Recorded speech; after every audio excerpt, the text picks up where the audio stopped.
Hello, welcome to नेक क्रैकेज। और मैं कोमल आपके लिए लेकर आई हूँ रिसर्च एप्टीट्यूड के मोस्ट एक्सपेक्टेड क्वेश्चंस। और यहाँ पे हम क्वेश्चंस को डिस्कस करेंगे लेटेस्ट पैटर्न के अकॉर्डिंग जो क्वेश्चंस पूछे जा रहे हैं। और सबसे पहले मैं बताना चाहूँगी कि मेरे चैनल से जुड़ने के लिए आप सभी का बहुत बहुत धन्यवाद। और आप मेरे चैनल को सब्सक्राइब कर लीजिए ताकि आपको मेरे चैनल के जितने भी लेसन्स के रेगुलर अपडेट्स हैं वो टाइमली मिल सकें। चलिए स्टार्ट करते हैं आज की क्लास। तो आज की वीडियो में हम पढ़ेंगे रिसर्च एप्टीट्यूड के MCQs।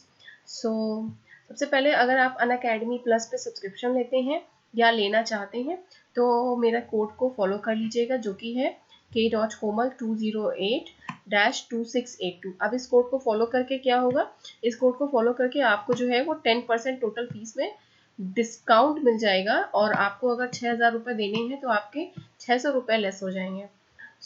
यहाँ आप ले सकते हैं। तो अनअकैडमी प्लस पे आपको 24 आवर्स लाइव सेशंस मिल जाते हैं एक्सपीरियंस एजुकेटर्स के थ्रू। और आपको इंडियाज़ बेस्ट लर्निंग प्लेटफॉर्म पे अपनी तैयारी को अच्छे से करने का मौका मिलता है। तो ये मेरी अनअकैडमी प्रोफाइल है।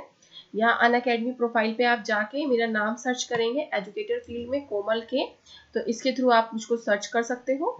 और ये ग्रीन वाला बटन है, इसको टैप कर दीजिएगा तो यहाँ पे आप मुझको फॉलो कर लेंगे। फॉलो करने से फ़ायदा ये है कि आप जितने भी फ्री लेसन्स हैं वो आप मेरे यहाँ पे एक्सेस कर सकते हो और उनको डाउनलोड भी कर सकते हो। जब भी आपको ज़रूरत हो आप उसको कहीं से भी एक्सेस कर सकते हैं।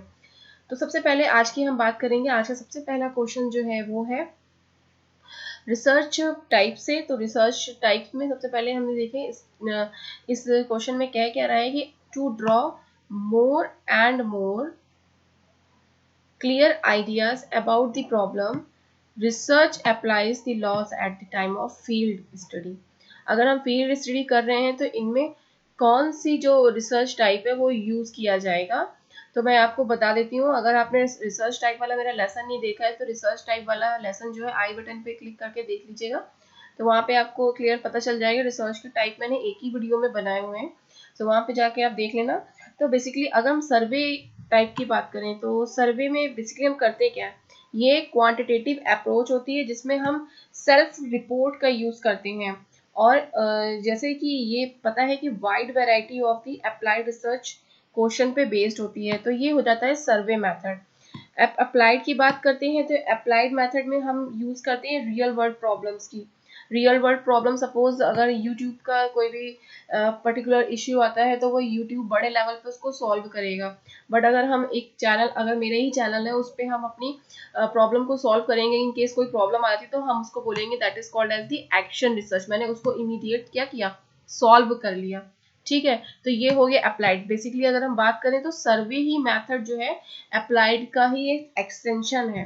ओके एंड अगर हम फील्ड की बात करते हैं कि फील्ड स्टडी में हमको नए नए एक्सपीरियंस होते हैं, राइट। अगर हम किसी भी फील्ड स्टडी में जाते हैं कुछ सर्वे कलेक्ट करने, डेटा को कलेक्ट करने, सो रेदर देन हमको क्या होता है, नए नए एक्सपेरिमेंट करने पड़ते हैं। That's why we can use the different kinds of the scientific application as well.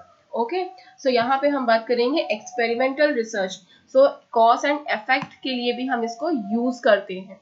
Okay friends, तो यहाँ पे आ गया एक्सपेरिमेंटल रिसर्च। तो फील्ड स्टडी के लिए कौन सा हो जाएगा, experimental research. C will be your right option here. Now the second question says, क्या कह रहे हैं, approaches of the research deal with long term research, जो लॉन्ग टर्म रिसर्च के लिए यूज की जाती है। तो जल्दी से बताइए आंसर। अच्छा हाँ, और इस वीडियो के बाद मेरे को कमेंट करके जरूर बताइएगा कि आपने एक पर्टिकुलर कितना स्कोर किया है। तो there will be a 10 questions. Okay, और वहाँ पे आप कमेंट करके बताइएगा कि आपका कितना स्कोर आया है। So you can get regular notifications और आपको पता भी चल जाएगा कि आपकी तैयारी कैसी चल रही है। सो first one is a horizontal. Horizontal क्या होता है, तो लॉन्ग टर्म रिलेशंस के लिए बेसिकली यूज़ नहीं किया था, लेकिन मैं फिर भी बता देती हूँ कि हॉरिजॉन्टल मीन्स होता क्या है। जैसे कि अगर हमको डिफरेंट डिफरेंट पॉलिसीज हमने बना रखी हैं डिफरेंट लोकेशंस पे, तो हम उनको कंपैरिजन करते हैं डेटा कलेक्शन के टाइम पे। सो अगर वो कंपैरिजन हो रही है equally, so we can say that is called as the horizontal. And अगर वर्टिकल, कहीं भी वर्टिकल मीनिंग आता है तो माइक्रो, मैक्रो, मेसो लेवल, ये सारी चीज़ें हैं, वो कभी बाद में सेपरेट लेसन बना के मैं बात करूंगी। कमेंट करके बता देना अगर आपको वीडियो सेपरेट चाहिए हो उस पर। सो लॉन्गिट्यूडनल की अगर हम बात करते हैं तो लॉन्गिट्यूडनल सैंपल्स जो होते हैं, अगर हमने कोई सैंपल लिया है तो वो सेम सैंपल चलेगा जितना, जब तक हमारी रिसर्च कंप्लीट नहीं हो जाती तो हम उसको सेम सैंपल में ही यूज करते रहेंगे। वेदर अगर हम इसके जस्ट इसका ही जो एक रिवेल है उसको यूज करें, that is called as the cross sectional. तो क्रॉस सेक्शनल में हम क्या करते हैं, सपोज हमने एक एक्सपेरिमेंट किया, कुछ टाइम बाद वो हमारा एक्सपेरिमेंट फेल हो गया, तो रेदर देन हमने डिफरेंट सैंपल ले लिया, डिफरेंट सैंपल्स के बाद फिर हमने नया फ्रेश सैंपल लिया, फिर हमने उस पर स्टडी की थ्रू आउट 1 साल 2 साल, फिर अगर वो भी सैंपल फेल हो गया फिर से हम नया सैंपल ले लेंगे। तो हम क्या कर रहे हैं, सैंपल को चेंज करते जा रहे हैं by over the period of time. So longitudinal में क्या होता है, इसको हम नहीं चेंज करते, जो भी हमारे सैंपल्स हैं वो जब तक हमारी रिसर्च कंप्लीट नहीं हो जाती हम सैंपल्स को चेंज नहीं करते। तो इस तरीके से B will be your right option here. Okay, so now come on the third question, that is called as the participant observing getting yourself completely involved in the study of। That means participants जो है वो अपने आप को कैसे engage रखे, किस तरीके की स्टडी करे जिसमें सबसे ज्यादा जो मैक्सिमम पार्टिसिपेशन हो वो हो। तो किसका होगा मैक्सिमम पार्टिसिपेशन, अगर वर्कशॉप कोई कंडक्ट करा रहे हैं तो उसमें हम क्या करेंगे, सबसे पहले हम मैक्सिमम पार्टिसिपेशन, क्योंकि इंडिविजुअल अपनी ही लर्निंग से खुद सीख रहा है, राइट। तो सबसे ज्यादा इंटरेक्शन किसमें हो जाएगा, पीपल में, not method, not procedure, not organisers. Okay, so hope you understand well. So now we come on the next question, that is the use of statistical techniques. Okay. So first option says whether worthwhile inferences can be drawn, and second option says whether the data could be quantified, and C option says to see if the data analysis is possible, and D is the to examine if appropriate statistical techniques are available. So correct the right option here. What is the right option? Tell me. So first one I would clarify the use of the statistical techniques. Basically statistical techniques किस लिए use की जाती हैं, ये जितनी भी samples हैं उनको रिलायबिलिटी या वैलिडिटी को इंक्रीज करने के लिए यूज की जाती हैं। वेल गाइस, स्टैटिस्टिकल टेक्निक्स का मतलब होता है कि अगर हमने जैसे कोई भी मेथड हमने प्रोवाइड किया टेस्टिंग करने के लिए, तो हम बेस्ट मेथड कैसे यूज निकाल सकते हैं, तो इसके लिए हम क्या करते हैं, स्टैटिस्टिकल टेक्निक्स का यूज करते हैं। whether our data is to be calculated as the quantified or not, right। so यहाँ पे हम statistical techniques का यूज करते हैं, तो हमारा बी ऑप्शन जो है वो करेक्ट हो जाएगा, कितना हमने उस को टेस्ट किया, right. so here the B option will be correct। now the next question will be based on the types, different types of the research, I think। so let's read the question carefully। interrogative and declarative directional are types of, which types of, interrogative कर रहे हैं and declarative कर रहे हैं directional, that means synopsis is the directional, no, सिर्फ synopsis बाद में आया था, सबसे पहले क्या आता है, we have to generate an idea about what we kind of the different things we have, that हमको सबसे पहले करना क्या है, हमने पता चला रिसर्च स्टार्ट कर दी, हमको ये नहीं मालूम है कि करना क्या है, तो सबसे पहले हम क्या करते हैं, हाइपोथेसिस बनाते हैं, आइडिया जनरेट करते हैं, that's why we can use the different kinds of the idea, और उस आइडिया पे हम फिर काम करते हैं, उसको इंटेरोगेट करते हैं, देन उसी को डिक्लेरेट करते हैं, देन उसी को एक डायरेक्शन में मूव करते हैं।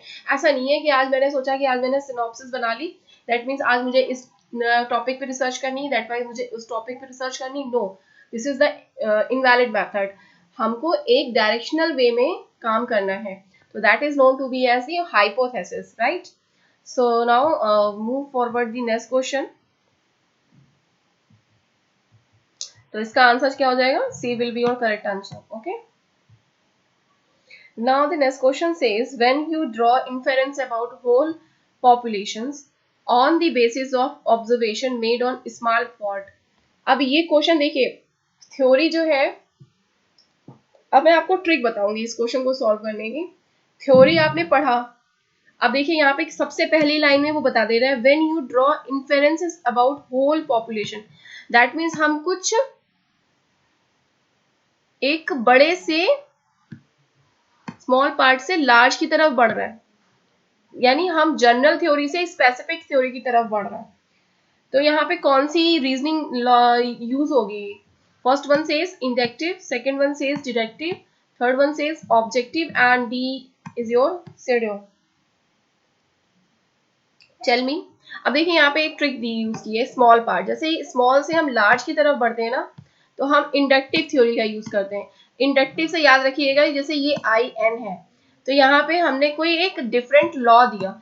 अब वो लॉ जो है वो क्या है, सपोज आइंस्टीन लॉ है, तो आइंस्टीन लॉ ने पहले आइंस्टीन ने वो लॉ दिया, दैट मीन्स और पूरे वर्ल्ड ने उसको यूज किया, correct.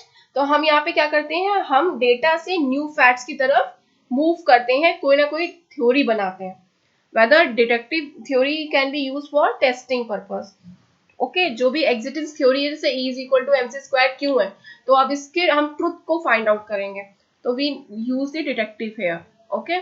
So first one is your correct option. Now the second question, seventh question is that evaluation research should aim at decision making. What kind of the decision, मतलब हम evaluate क्या करेंगे, people based होगा, trend based होगा, data based होगा, या फिर situation based होगा।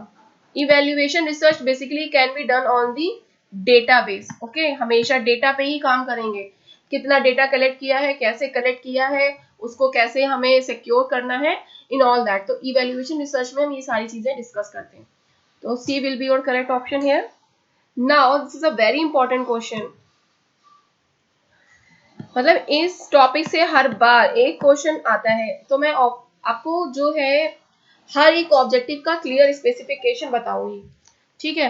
तो चलिए क्वेश्चन पढ़ते हैं। क्या है क्वेश्चन, सैम्पलिंग, आपको बतानी कौन सी सैम्पलिंग यूज करना है। नॉन प्रोबेबिलिटी सैम्पलिंग मेथड्स के लिए, नॉन प्रोबेबिलिटी सैम्पलिंग मेथड के लिए एक ही मेथड यूज होता है, अगर आपको पता होगा तो, कोटा सैम्पलिंग, ठीक है। ये एक्सपेरिमेंटल जो है इसके बाद में यूज की जाती है। Next question is that a hypothesis is no difference is called as, hypothesis में कोई भी डिफरेंस नहीं है, उसको क्या बोलेंगे। First one is your null hypothesis, second one is your no hypothesis, C1 is your zero significance hypothesis, और D is a none of these। जल्दी से आंसर करो। सो नल हाइपोथेसिस की अगर हम बात करें, अभी जब भी हमारा कोई डेटा कंसिस्टेंट होता है ना, तो हम उसको बोलते हैं नल हाइपोथेसिस। अगर डेटा हमारा कंसिस्टेंट है with null hypothesis, so always it's a damn sure null hypothesis is not rejected, not rejected, okay. And अगर हमारा नल हाइपोथेसिस रिजेक्ट होती है, तो alternative hypothesis will be accepted. So this is your 9 question here. So B A1 is your correct option, okay। Next question says, question number 10 is that has have a direct impact on the research tool and techniques। किसका direct research tool पे effect पड़ता है। सबसे पहले क्या है, processes, knowledges, experience, expirations and concepts.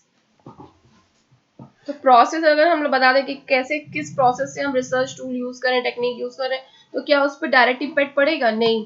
सबसे पहले हम तो डेटा ना किस पे काम कर रहे हैं, क्या हमने क्या कॉन्सेप्ट लगाया, क्या लॉजिक लगाया, तो उस पे काम कर रहे हैं, तो D will be your correct option. तो यहाँ मैंने आंसर की भी दे दी है आपको। सो यहाँ पे आंसर की से आप देख लीजिएगा आंसर्स। सो गाइज लाइक कर देना मेरे लेसन को अगर आपको अच्छा लगा हो। Keep watching, keep learning, have a good day ahead, bye bye.